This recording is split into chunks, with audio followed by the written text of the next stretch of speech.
Dagdag kaalaman po.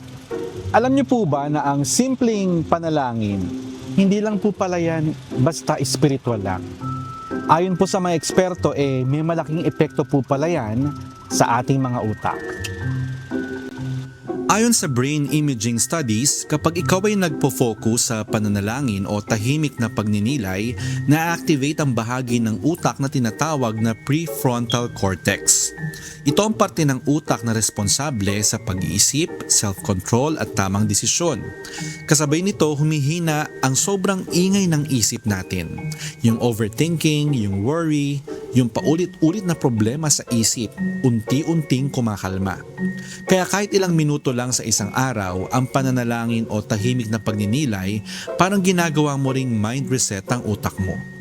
Sa paglipas ng panahon, dahil sa tinatawag na neuroplasticity, nag-a-adjust ang utak mo. Mas nagiging kalmado, less reactive at mas kontrolado ang emosyon.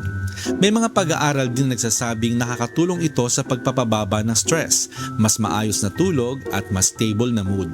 Pero mas lalo pa itong gumaganda kapag sinabayan ng galaw ng katawan, sikat ng araw at mabuting paikisalamuha. Sa madaling salita, hindi mo kailangan ng malaking pagbabago agad. Minsan, ilang minutong tahimik na pananalangin lang may epekto na sa isip at buhay mo.